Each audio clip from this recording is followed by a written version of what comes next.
The aftermath of the 1988 cocoa toxic waste affair prompted the government of the day, led by former military head of state Ibrahim Badamasi Babangida, to promulgate Decree 58 of 1988, establishing the Federal Environmental Protection Agency, FEPA, as the country's environment watchdog.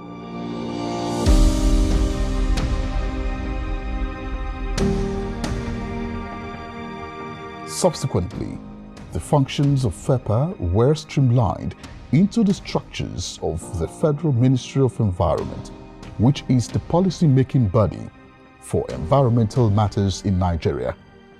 It, however, became evident that there was a need to provide more stringent controls to address the environmental challenges of the country, notable among were desertification, rapid deforestation, coastal and gully erosion, as well as gamut of man-made environmental insults such as poor environmental sanitation, air pollution, and electronic wastes.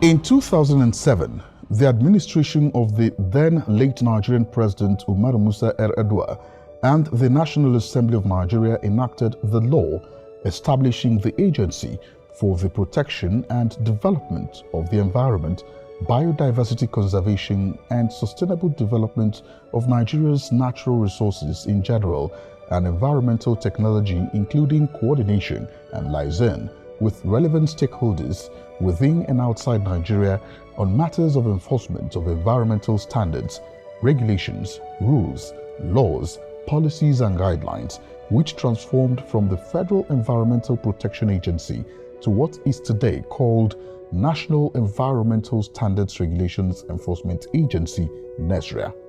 Dr. Ngeri Setima Benebo was appointed as the Pioneer Director General and Chief Executive Officer of NESREA by the administration of former President Olusegun Obasanjo and served from December 2006 to December 2014. She was succeeded by Dr. Lawrence Anokam, who was appointed by the administration of former President Goodluck Ebele Jonathan. He served as the Director General and Chief Executive Officer of NESREA from February 2015 to February 2019. The announcement of quintessential Professor Aliyu Jauro as the new Director General and Chief Executive Officer of NESREA in March 2019 by the present administration of President Muhammadu Buhari was well intended and targeted to reposition the country's #1 environmental watchdog to align with global environmental best practices. On assumption of duty, Professor Aliyu Jauro reiterated his commitment to total transformation of the agency and full implementation of NESREA's policies as required by its mandate. When I came in March 2019 as the DG of NESREA, I met NESREA as an enforcement agency that is weak in terms of enforcement because most of the facilities required, either their age, for instance, the vehicles required to go to the field and carry out compliance monitoring and enforcement, most of them were down. Likewise, there were no handheld equipment required when you go out. So the first thing I did was to look at it, and I started fixing the vehicles, even though it's not easy because we spend a lot and most of the vehicles are already very old. And likewise, my vision when I came in was the vision of the agency, which is to ensure a cleaner and healthier environment for Nigerians. We work with stakeholders, not only in Nigeria, but internationally. So if you come to Nigeria, even in the Federal Ministry of Environment, there are 7 agencies. So we have some of the agencies, we have some cross-cutting mandates. So we work together. For instance, there's Great Green Wall, which has to do with planting of trees in some flood states. So when you do that, it's a way of controlling some of the environmental disasters like desert encroachment, issues of flooding can be solved, and we have some regulations to do with that. Not only the agencies in the Federal Ministry of Environment, we have other agencies. The NESREA, that is the National Environmental Standards Regulation and Enforcement Agency, is one of 7 agencies under the Federal Ministry of Environment and is involved in setting standards, regulations, and enforcement of laws, not just under NESREA, but the entire Federal Ministry of Environment in the whole country. So the relationship is, I suppose you can say, it's part of the ministry, it's an agency. I guess you can say this one being the parent ministry, and then NESREA is one of the babies of the ministry. NESREA is in charge of policies, in charge of rules, in charge of standard, and in charge of enforcement. And enforcement comes with penalties. NESREA being the apex enforcement agency, there are other enforcement agencies under the ministry. And then some other ones that are not enforcement agencies also have certain responsibility to issue some kind of enforcement, but NESREA is the apex. And what do? Number one, they have the responsibility, like I said, of setting those standards, and they are, the law establishing them has also given them that power, and they are doing that. And for the whole ministry. Although a carrot will always be dangled for the law-abiding citizens willing to comply with environmental rules and guidelines, the agency will stop at nothing to applying stick to defaulters. Well, the level of compliance is not very, very good because a lot of people are not willing to comply voluntarily. So the first thing we do is to sensitize them. This environment is where we live. This environment is where we produce, where we eat. Agricultural activities, all economic activities take place within the environment. So if we don't have a very good environment, it's going to affect the entire ecosystem. So we ensure that we sensitize the general public to see that they comply voluntarily. So if they don't, then we go on enforcement. New strategies are key to successful policy implementation. However, enforcement comes with serious challenges. NESREA is not an exception to this reality. It's been 2 years down the lane for Professor Aliyu Jauro steering the affairs of NESREA. It is said, when a lion runs and turns back, it is not because it is afraid, but rather interested in the miles that it has covered. Within the span of 2 years, the Director General boasts of the following achievements. Relocation of the headquarters of the agency from number 4 Orago Street, Gariki 2, to the present location at number 56 Lome Crescent, Wuse Zone 7. Automation of processes in the agency in compliance with federal government's policy of ease of doing business in Nigeria. These include automated payslip collection and ID cards, production of database for human resource management. The agency is also on the process of launching some of the automation processes to do with import permits, environmental audit permitting, and licensing. Reactivation of the enforcement mechanisms. These include the repairs of the operational vehicles and procurement of handheld equipment. Kickstarting of the extended producer responsibility for the electronic waste sector with a pilot project in Lagos for the purpose of achieving circular economy or turning waste to wealth.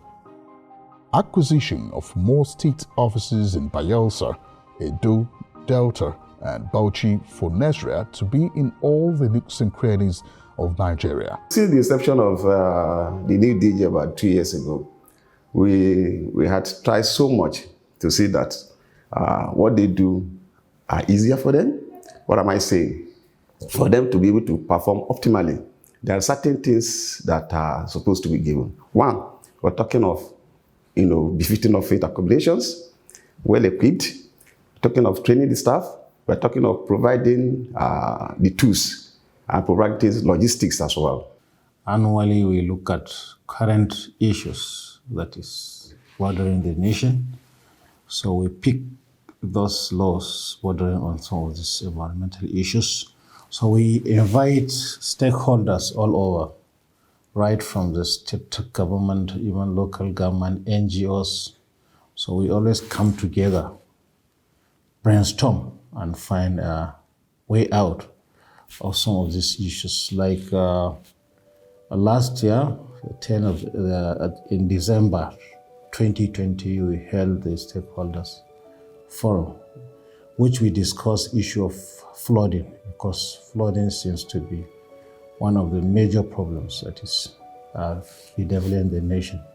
One of the major challenges to do with enforcement has to do with the procedure that is put in place. For instance, some of the defaulters, when you have some of them, we don't have at times the power to go ahead and seal some of these facilities. Some of them you must go to a court of law and obtain a court warrant. We can only seal when a facility is of imminent danger, when it is seen to be polluting and the pollution is of imminent danger. That's when we have the power to go ahead and seal. So these are some of the challenges we feel would hamper our ability to impose compliance with some of these regulations. Likewise, we have a shortage of manpower. We are now in 31 states of the Federation, so we don't have enough lawyers to go around. As a matter of fact, the present DG resumed. Immediately, we gazetted the amendment to our act. And I remember during his resumption, I made a joke of saying we now have the proper implement in place for him to hit the ground running. Because our principal act had a lot of loopholes that we couldn't enforce properly. So when we came in as the legal advisor, we discovered that they had been trying to work on amending the acts for several years, which we took up, and within the year, we were able to amend those very salient parts to help us in our enforcement. And of course, DG was very happy when he met that situation on the ground, and he actually promised to really hit the ground running. Collaboration with relevant stakeholders both locally and internationally is significant to achieving the mandates of the agency, especially as it relates to climate change. Well, climate change is a phenomenon that affects the whole world. We all agree that it has changed over the years. The earth is getting warmer, and there is an agreement that we must all come together and stop those factors responsible for increasing this temperature. If not, the earth will continue to get warmer and warmer it may get to a stage that it may be unbearable.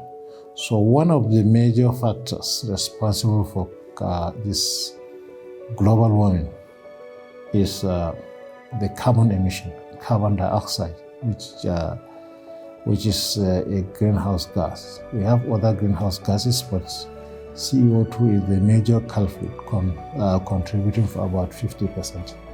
So the agreement was for all nations to try and cut down this emission. So we already we have 2 programs in the pipeline which are tailored towards cutting down this emission from fossil fuel. The National Generator Emission Control Program and also the National Vehicular Emission Control Program. One is for the mobile sources, the other one is for stationary sources. So we intend to ensure that we test all these either vehicles or generators to ensure that they emit within a specified limit. Information is key to policy implementation. The case of Kutasa Village gold mining site, among others, is one practical example where NESREA had to swing into action because of the imminent danger of the environmental crime.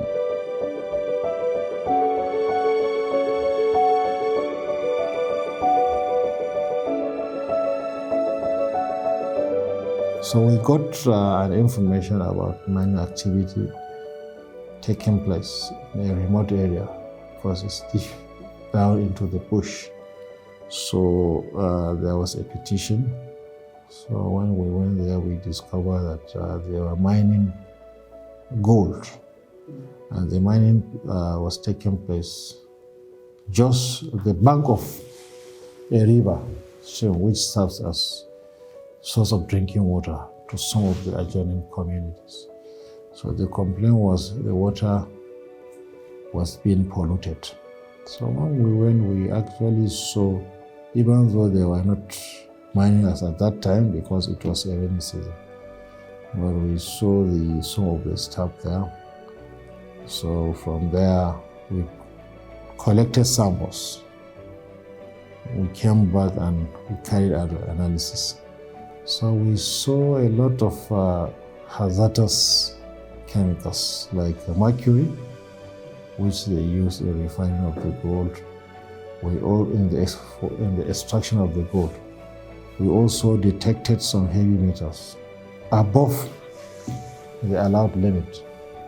So which shows that this activity is highly polluting, is devastating the environment, is polluting the water.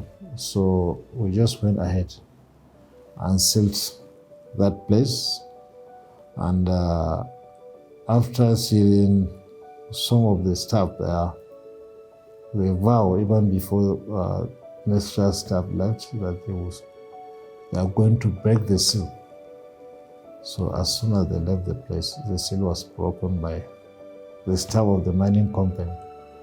Fortunately, the locals were around, so they called the NESREA staff back. They came, and an arrest was made of the staff. So presently, they are being charged before a court. They are being prosecuted. Likewise, the mining company also is being taken to a court of law just to serve as a deterrent. The aim of every chief executive officer is targeted at ensuring a bright future of his agency. For NESREA, the forecasts are: at the end of every year, we collect data, number of environmental compliance attended to from state to state. Also, how many air quality and toxic substance permit did we issue? That is, how many permits issued out? Likewise, how many number of environmental audit conducted? Number of environmental crimes prosecuted.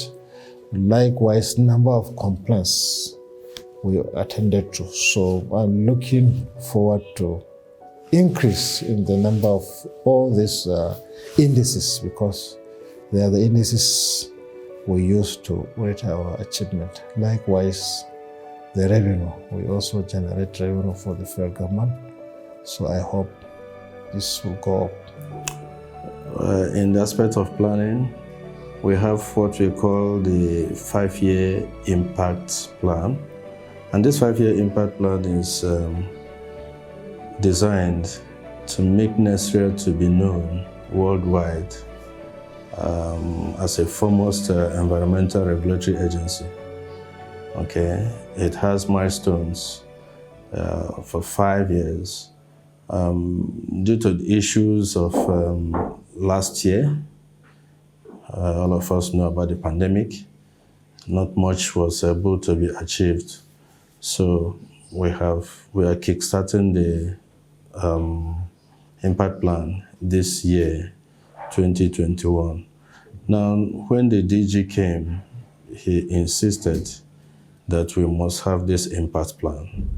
He insisted that we must have a working plan. And without plan, you don't really achieve anything. So you want to have a plan, have a mindset, have milestones that at the end of this year, this is what you want to achieve. And then you look back by means of review to say, oh yes, how far have I gone? There are key performance indicators on it. There are scorecards, and we are taking details in that regards. For new ideas and innovations to flourish, support must be provided by all relevant stakeholders for total transformation. The support I need include political and financial support.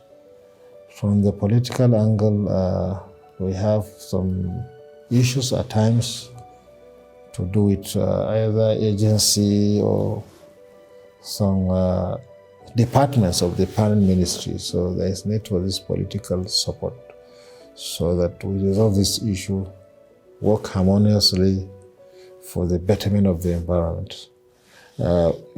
Financially, the mandate of the agency is huge.